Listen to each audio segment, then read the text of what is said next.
नमस्कार। जी न्यूज़ में आप सभी दर्शकों का स्वागत है। आज हम यहाँ बात करेंगे 22 अप्रैल 2025 को कश्मीर के पहलगाम में बैसरन घाटी में जो आतंकी हमला हुआ उस पर आज हम बात करेंगे और हमारे साथ बात करने के लिए आज भारतीय जनता पार्टी से कुछ मेहमान हैं। तो आइए सबसे पहले हम बात करते हैं। सर, सबसे पहली बात तो जो 22 अप्रैल को जो बैसरन घाटी में जो हमला हुआ उसमें धर्म पूछ करके लोगों को गोलियां मारी गई। अब चूंकि धर्म का मुद्दा भारत में ऐसा हो गया है, हिंदू मुस्लिम का ज़्यादा हो गया है, या आप इसको किस दृष्टिकोण से देखते हैं? 22 अप्रैल को पहलगाम में जो बैसरन घाटी में जो घटना हुई है वो पाकिस्तान का एक आतंकवादी और क्रूर चेहरा है। यह पाकिस्तान नहीं देख पा रहा है कि भारत एक विकसित राष्ट्र बनने की दिशा में लगातार आगे बढ़ रहा है। तो यहाँ पर देखिए, पहलगाम में 25 लाख अगर टूरिस्ट आए तो जिसमें 22 लाख तो पहलगाम में ही आए थे। तो पाकिस्तान अपने आतंकवाद से ये भय का माहौल करना भी चाह रहा था।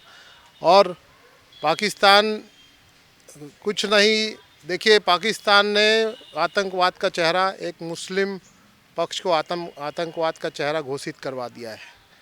ये जो पिछले 22 अप्रैल की घटना हुई है कि लोगों को पूछ पूछ करके मारा गया है कि आप हिंदू हो कि मुस्लिम हो। अगर हिंदू हो तो कलमा पढ़ो, मुस्लिम हो तो कलमा पढ़ो, कलमा नहीं भी आता है तो आपको गोलियों से भून दिया जाएगा। तो पाकिस्तान का एक क्रूर आतंकी चेहरा है जो बेनकाब हो गया है। और मोदी जी का बहुत बहुत अभिनंदन करना चाहता हूँ कि उन्होंने तुरंत कार्रवाई की, अपना विदेश यात्रा स्थगित करके तुरंत कार्रवाई की। और अभी हमारे जो आस्तीन के सांप, हमारे जो गलियों में रोहिंग्या, बांग्लादेशी, बर्मा और ओमान, जगह जगह के विदेशी जो आतंकवादी जो छुपे बैठे हैं उनको निकालने का काम कर रहे हैं। और पहले तो नारा था कि दूध मांगोगे तो खीर देंगे और कश्मीर मांगोगे तो चीर देंगे। अब ये नारा हो गया कि ना दूध देंगे ना खीर देंगे, और पानी भी रोक लेंगे और तुमको तड़पा तड़पा के मारेंगे। मोदी जी ने सिंधु जल जो है वो रोका है, तो आपको क्या लगता है कि उसका प्रभाव पाकिस्तान की इकोनॉमी पे पड़ेगा? पाकिस्तान वैसे ही भिखारी देश है। और ये जो जल का सिंधु जल समझौता को उन्होंने रोका, वो तो मोदी जी ने रोका, अपना कर्तव्य का निर्वहन किया कि तुम हमारे लोगों को खून की हत्या करोगे और हम तुमको पानी देंगे, जीवन देंगे। और पाकिस्तान ने सबसे बड़ी गलती ये कर दी कि शिमला समझौते को रद्द कर दिया। जो हमारे जो है पूर्व के राजनेताओं, कांग्रेस पार्टी का जब नेतृत्व था तो शिमला समझौता करके हम लोग को कायरता का जो समझौता था हमारे जो पाकिस्तान के साथ में, उसको पाकिस्तान ने रद्द कर दिया। तो पीओके के में कब्जा करना हमारे लिए आसान हो गया है, क्योंकि अब कोई समझौता नहीं रहा पाकिस्तान हमारे बीच में। अब बहुत जल्द आप देखेंगे कि पीओके भारत में मिल जाएगा और पीओके की जनता सर्वमान्य रूप से मोदी जी को अपना प्रधानमंत्री मानेगी। मैम, आपसे जानना चाहूँगी कि इस पूरे घटनाक्रम में जो वहाँ की उमर अब्दुल्ला है, उन्होंने बाद में अफसोस जाहिर किया कि जो भी घटना हुई वो नहीं होनी चाहिए थी। लेकिन आतंकवाद वहाँ पहली बार तो ऐसा हुआ ही नहीं है, समय समय पर इसके पहले भी कई बड़े आतंकी हमले हुए हैं। तो आपको क्या लगता है कि उमर अब्दुल्ला के केवल ये घड़ियाली आंसू है या ये पूरा सुनियोजित प्लान था? देखिए, ये 100% सुनियोजित प्लान था। उमर अब्दुल्ला जी चाहे आज जिस भी परिवेश में, ठीक है, आज वो उसी जगह के मुखिया हैं। जब इंटेलिजेंस ने आपको खबर दे रखी थी, जब को आपको केंद्रीय गवर्नमेंट से आपको सूचना आई थी कि वहाँ पे आतंकी हमले हो सकते थे, तो सब प्रश्न चिन्ह तो उठता ही है आप पे कि ऐसा क्या कारण था कि आप जस्ट 2 दिन पहले आप उस एरिया को खेलते हैं जो सिर्फ आपको हिमालय की जब यात्रा होती तब खुलती है। वो area normal public tourist place नहीं था। आपने उसे क्यों खोला 2 दिन पहले? और 2 दिन के बाद उसमें स्पष्ट है, ये सब पता चल रहा है कि जो अभी आतंकी हमले से जो हताहत हैं उनमें से जो बचे हुए हैं वो बता रहे हैं कि हम जाना नहीं चाह रहे थे, पर वो पर्टिकुलर घुड़सवार जो थे वहाँ के, जो लेके जा रहे थे, वो ज़बरदस्ती वहाँ ले जा रहे थे कि एक और जगह है चलिए। जब वहाँ से बंदूकों की आवाज़ें आ रही थी, तो जब बंदूकों की आवाज़ें सुन करके जब टूरिस्ट भाग रहे हैं तो उन्हें ढकेल करके उस अल्लाहू अकबर के नारे के साथ आप उसे और पर्टिकुलर ढकेल रहे हैं। जब तक के वहाँ की गवर्नमेंट सम्मिलित नहीं होगी, जब तक वहाँ की पब्लिक सम्मिलित नहीं होगी, ये कैसे संभव है? और ये कोई आतंकी हमला ऐसा तो नहीं है कि अचानक से वो प्रकट हो गए, फ्लाइट से उतर करके लैंड कर लिया और हमला कर दिया। 100% वहाँ के स्थानीय निवासियों का सहयोग रहा है, वो पहले से वहाँ रहे हैं। पूरा सुनियोजित हमला है। और मैं सीधे कहूँ, ये आतंकवादी, पाकिस्तान के पोषित आतंकवादियों के कंधे के बंदूक से ना, ये घर के द्रोहियों का हमला है। ये मैं इसे सीधे सीधे पाकिस्तान का हमला नहीं मानती हूँ। मैं शुद्ध रूप से कह रही हूँ कि ये मुस्लिम द्वारा हिंदू धर्म पर किया गया हमला है, और मैं इससे सख्त से सख्त कदम उठाने के फेवर में हूँ। आपसे मैं जानना चाहूँगी कि इस घटना के बाद, घटनाएं तो इसके पहले आतंकी हमले तो और भी हुए हैं, इस घटना के बाद क्या भारत को मुसलमानों से खतरा है? देखिए, खतरा किसी से नहीं है। रहा सवाल, जैसे आज आतंकवादी घटना हुई है, निश्चित तौर से देखिए पाकिस्तान शुरू से भारत के ऊपर इस प्रकार का हमला करता रहा है। जब से माननीय प्रधानमंत्री नरेंद्र मोदी जी बने हैं, तब से घटना कम हुई है। नहीं तो आए दिन आप देखते रहे हैं, दिल्ली में चाहे कहीं भी बम कांड होते रहते थे, लेकिन उन्होंने बहुत ही सुरक्षा, देश के रक्षा मंत्री राजनाथ सिंह जी ने बहुत सुरक्षा रखी है, और गृह मंत्री अमित शाह जी ने कितना रक्षा किया हुआ है। ये सब चीज़ों को ध्यान रखेंगे तो देखो, प्रधानमंत्री के साथ साथ आज पूरा देश दुखी है इस घटना से। जिस प्रकार के घटना हुई है, ऐसा आतंकवादी मतलब पाकिस्तान से नहीं आए थे, ये कश्मीर के ही हैं। आज जो वीज़ा दिया जाता 6-6 महीने 8-8 महीने के लिए, अब कई वापसी जो जा रहे थे भी, जो कश्मीर में ही ठहरे हुए थे, और आज जो आतंकवादी नहीं मिले हैं, ये कारण कि लोकल ही लोग थे। बोला जा रहा कि 3 आतंकवादी पाकिस्तान से आए थे और 1 आतंकवादी यहीं का था। मैं बोलता हूँ चारों यहीं के थे, बहुत पहले से रुके हुए थे, और आज जो घटना को अंजाम दिए हैं, निश्चित तौर से पूरा देश दुखी है, क्योंकि इन्होंने निर्दोषों को मारा है और जाति पूछ के मारा है। मैं तो मोदी जी जिस प्रकार से इसको घटना को अंजाम दिए हैं कि उन्होंने बोला है कि मैं ज़मीन पे मिला दूंगा, तो निश्चित तौर से पूरा देश दुखी है। मैं तो बोलता हूं कि ऐसी मौत मानना चाहिए कि ज़मीन मिले आसमां, और ऐसा मोदी जी ने दिया है कि वक्त भी हमारा होगा, बंदूक भी हमारी होगी, और समय भी, दिन भी हमारा होगा। ऐसी मौत मारी जाएगी निश्चित तौर से आतंकवादियों को, जिससे पाकिस्तान पूरा याद रखेगा जीवन भर कि ऐसी घटना का अंजाम दिए, तो उसका क्या अंजाम होता है। तो मैं तो चाहूँगा ही कि ऐसा प्रधानमंत्री जी जिस प्रकार से निर्णय लिया है वो होना चाहिए, जिससे आतंकवाद पाकिस्तान का पूरा जमीन से ख़त्म हो सके। बैसरन घाटी में जब हमला हुआ तो कहा यह जाता है कि उस घाटी को 2 दिन पहले खोला गया। हालांकि ये जब घाटी थी जून में खोली जाती है, जब पर्यटक आते हैं और जब अमरनाथ की यात्रा होती है। सर, मैं आपसे जानना चाहूँगी कि ये घटना हुई और इसके बाद से ये चीज़ें निकल कर के आई कि केवल पंजाब प्रांत से 83,000 महिलाएं ऐसी हैं जिनकी शादी पाकिस्तान में हुई है, और करीबन ऐसे 5 लाख लोग हैं जो पाकिस्तान से हमारे यहाँ हैं, और इसके बाद भी इतनी बड़ी घटना होती है। तो मैं आपको जानना चाहूँगी कि जो पूरी घटनाक्रम हुआ, इसमें आपका क्या दृष्टिकोण है? देखिए, मेरा इस पहलगाम घटना के बारे में सबसे पहले तो एक बात ये कहना है कि कांग्रेस पार्टी और वामपंथियों ने हमारे देश में 70 साल में एक नैरेटिव सेट किया कि आतंकवाद का कोई धर्म नहीं होता, और यही नैरेटिव चला आ रहा था। अरे भाई, मैं ये पूछता हूँ, कौन सा धर्म है जो कलमा पढ़ता है? कौन कलमा पढ़ा के मारता है? कौन धर्म पूछ के गोली मारता है? तो आतंकवाद के धर्म के बारे में मुझे नहीं लगता कि इसके बाद पूरे देश या पूरे विश्व को जानने की आवश्यकता है। 56 कंट्री है, हमेशा हर जगह मारकाट मचा रहता है।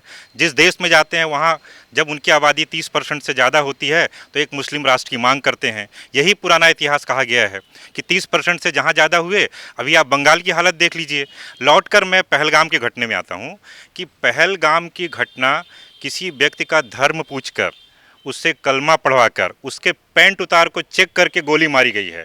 ये कोई छोटी घटना नहीं है। पूरा विश्व स्तब्ध है, और अब किसी भी व्यक्ति को ये कहने की आवश्यकता नहीं है कि आतंकवाद का कोई धर्म नहीं होता। अगर धर्म नहीं होता तो कलमा पढ़वाकर जो नहीं पढ़ पाता उसको गोली नहीं मारते।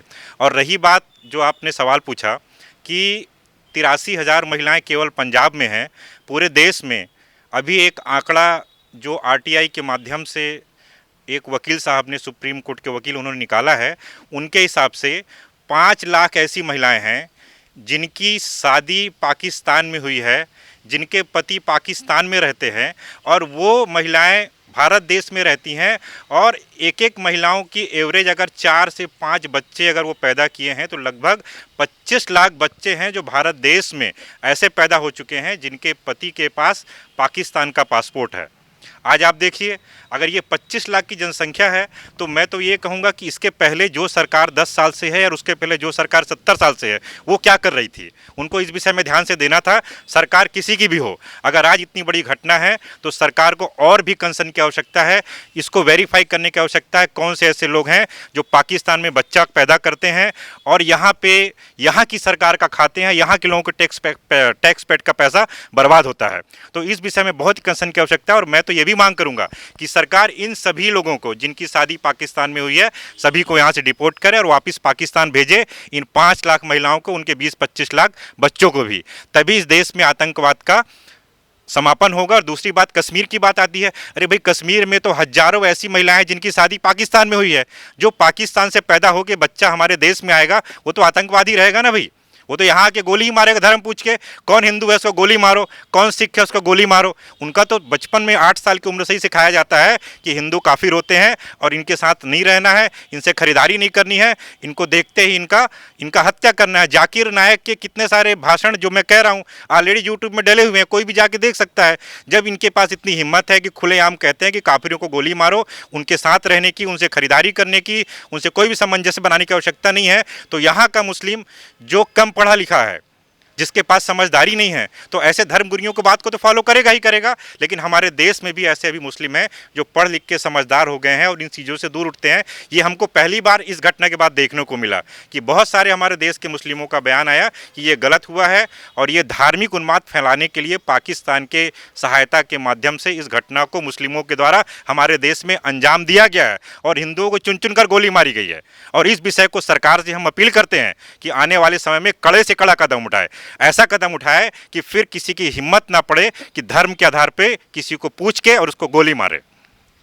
आपने जो कहा उस बात से मैं सहमत हूँ। हालांकि केंद्रीय कैबिनेट ने बैठक लेकर के तीनों सेना के अध्यक्ष और जो हमारे रक्षा मंत्री हैं इनके साथ मिलकर के बैठक ली और सेना को खुली छूट दी है। सर, मैं आपसे जानना चाहती हूँ कि बैसरन घाटी में आतंकी हमले के बाद में हिंदू मुस्लिम का विवाद जो है वो और स्पष्ट हो गया है, तो मैं आपसे ये जानना चाहूँगी कि क्या भारत को मुसलमानों से खतरा है या जो भारत में जो मुसलमान रह रहे हैं उनको खतरा है? दोनों सवाल मेरे अलग हैं। देखिए, भारत को न मुसलमानों से खतरा है और ना यहाँ पर जो लोग आकर यहाँ पर रह रहे हैं वो तो सबको निकाला ही जा रहा है, लेकिन जो तुष्टीकरण की राजनीति करते हैं, अपनी राजनीतिक रोटी सेकने के लिए जो लोग तुष्टीकरण की राजनीति करते हैं उनसे वैसे आस्तीन के सांपों से खतरा है। आप देखिएगा कांग्रेस पार्टी के लोग यहाँ पर रायपुर में दिनेश मिरानिया जी शहीद हुए, वहाँ पर पहलगाम की घटना में, उनसे मिलना छोड़ के वो खच्चर वाले से मिलने जा रहे हैं। अब यहाँ 100-115 किलोमीटर में जो व्यक्ति का पूरा परिवार है ना, आज जो व्यक्ति का जो मुखिया है, परिवार का मुखिया है, वो उसका देहांत हो गया और आप यहाँ से टिकट कटा के वह खच्चर वाले से मिलने जा रहे हैं।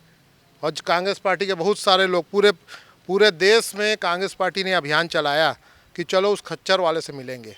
मेरा ये कहना है, इतना ये राजनीतिक विषय था ही नहीं, ये आतंकी पाकिस्तान जो आतंकवादी देश है उसके क्रूर कदम था, इसमें राजनीति की आवश्यकता नहीं थी। लेकिन आप लोगों ने क्या किया, इस कारण आप जो विलुप्त होते जा रहे हैं भारत से, उसका कारण यही है कि आप लोग ये सब देशभक्ति का जो विषय रहता है इसमें सेना पे सवाल उठाते हैं, हमारी बॉर्डर सिक्योरिटी फोर्स पे सवाल उठाते हैं, और जब आतंकवादी घटना हो जाती है तो भी आप उसमें राजनीति करते हैं और तुष्टीकरण करने के लिए खच्चर वाले से मिलने जाते हैं।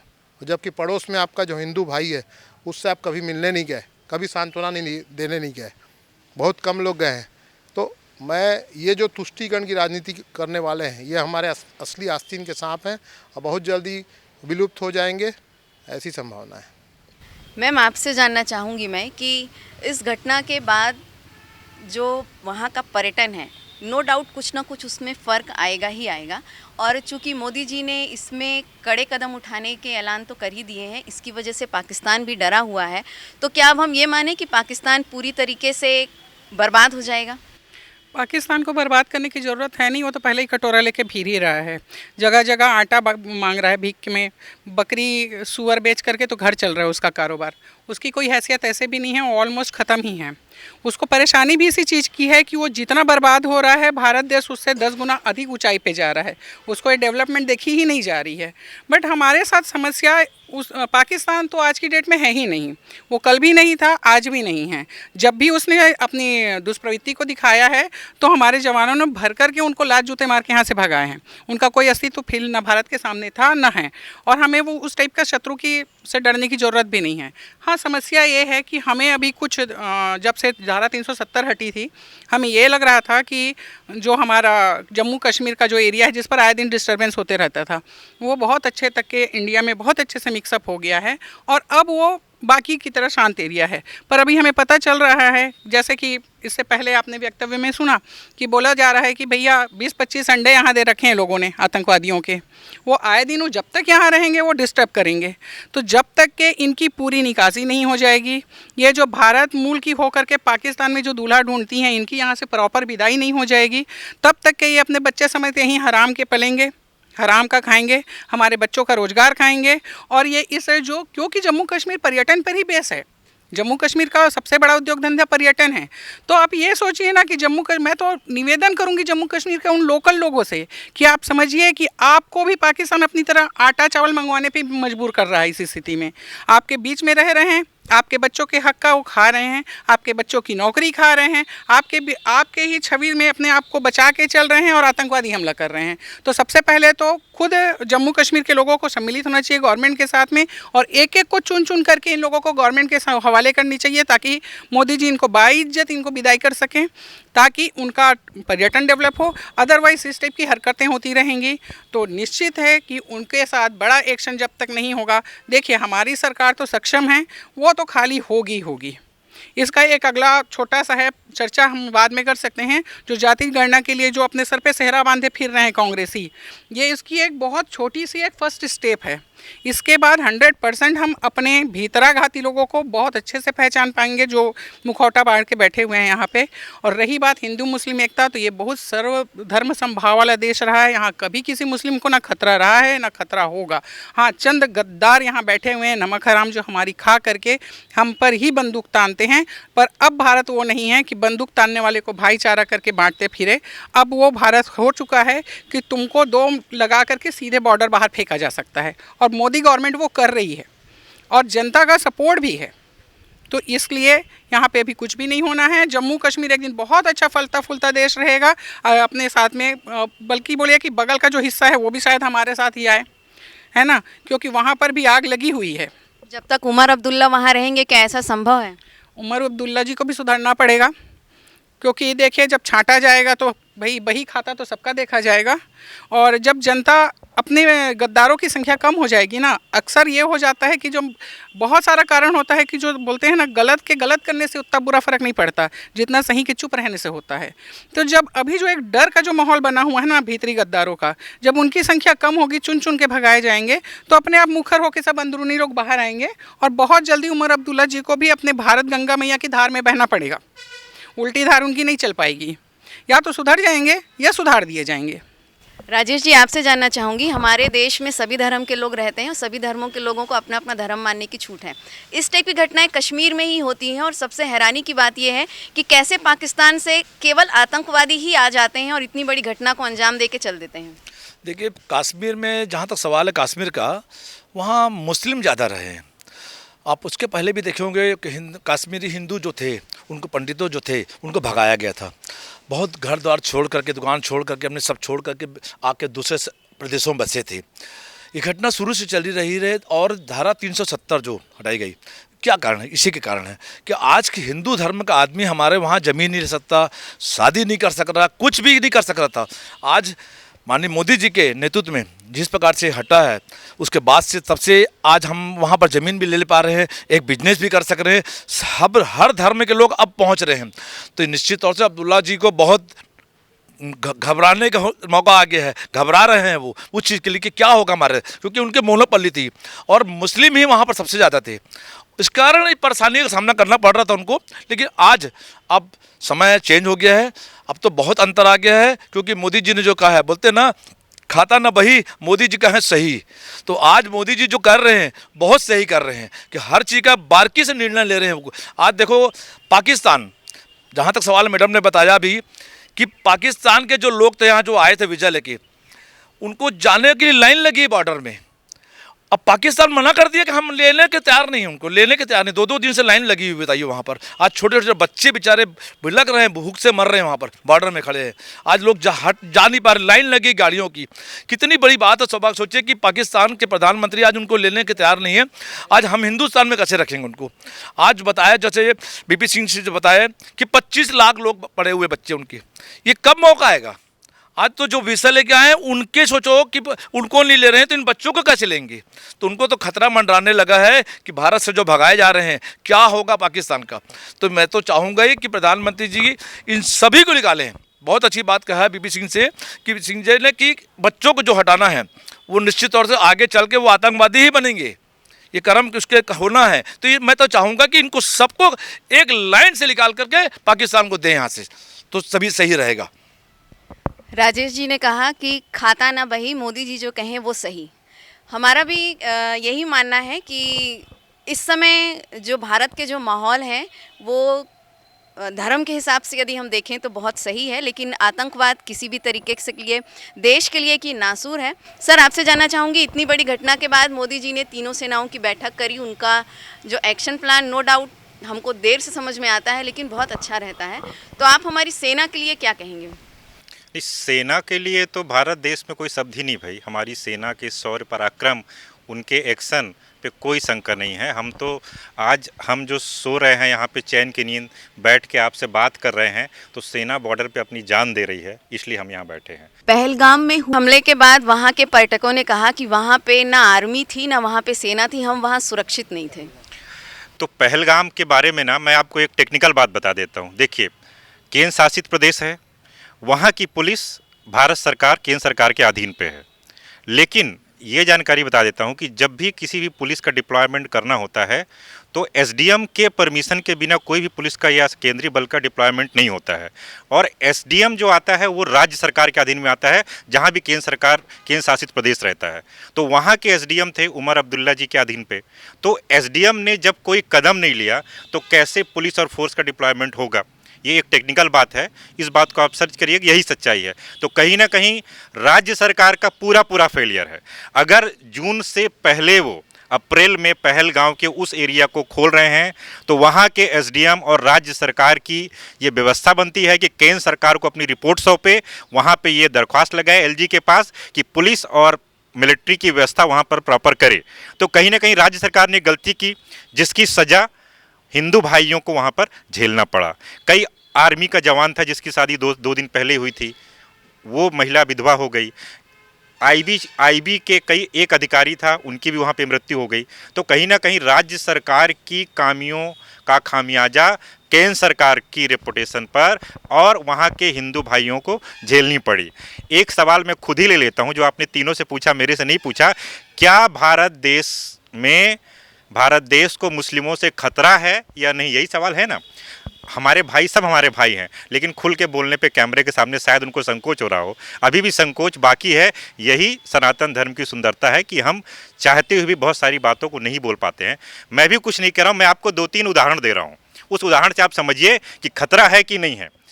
ईरान पहले पारसियों का देश हुआ करता था, 5000 मुस्लिम शरणार्थियों को उन्होंने लिया, और आज ईरान कौन सा देश है वो आप तय करिए। ईरान एक मुस्लिम राष्ट्र है। अफगानिस्तान, जब चंद्रगुप्त मौर्य राजा थे तो अफगानिस्तान भारत की सीमा पे आता था और पाकिस्तान भी आता था। उस अफगानिस्तान में जहाँ पर हिंदू राजाओं का राज हुआ करता था, आज ऋषियों की वो भूमि थी। अफगानिस्तान क्या मुस्लिम राष्ट्र है कि हिंदू राष्ट्र है वो आप तय करिए। पाकिस्तान भारत देश का उत्सव हुआ करता था, वहाँ पे सिंधी समाज के लोग, पंजाबी समाज के लोग, हिंदुओं की पॉपुलेशन थी। 1948 में बंटवारा हुआ और आज पाकिस्तान हिंदू राष्ट्र है कि मुस्लिम राष्ट्र है वो आप तय करिए। आप नीचे पे चले जाइए, ऐसे 56 राष्ट्र हैं जिनकी पिछले 200-300 सालों का इतिहास है, जो आज से पहले वो मुस्लिम राष्ट्र नहीं हुआ करते थे। तो वहाँ की जाति, चाहे वो क्रिश्चियन हो, यहूदी हो, हिंदू हो, उनको खतरा है कि नहीं, ये तो इतिहास से आप देखिए इतिहास क्या कहता है। पाकिस्तान में क्या हुआ, अफगानिस्तान में क्या हुआ, ईरान में क्या हुआ। जब चंद्रगुप्त मौर्य और राणा सांगा का यहाँ पे राज था। जब राणा सांगा राज करते थे तो राणा सांगा का जो शासन था उत्तर कोरिया से लेकर ईरान तक हुआ करता था। आज उत्तर कोरिया से लेकर ईरान तक सभी देशों को निकाल लीजिए और देख लीजिए उसमें कितने मुस्लिम राष्ट्र हैं, कितने हिंदू राष्ट्र हैं और कितने धर्म संप्रदाय से मुक्त राष्ट्र हैं।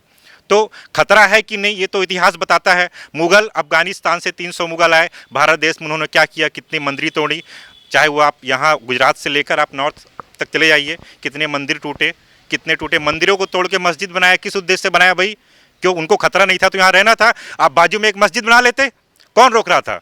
ये हिंदू राष्ट्र था, भारत था, इसलिए यहाँ पे सबको पनाह दी गई। लेकिन आपने क्या किया, वहाँ के मंदिरों को तोड़ा, शक्तिपीठ को तोड़ा, राम मंदिर को तोड़ा और तोड़ के उसके ऊपर मंदिर का गुंबज बनाया। काशी विश्वनाथ को तोड़ा, क्यों तोड़ा भाई?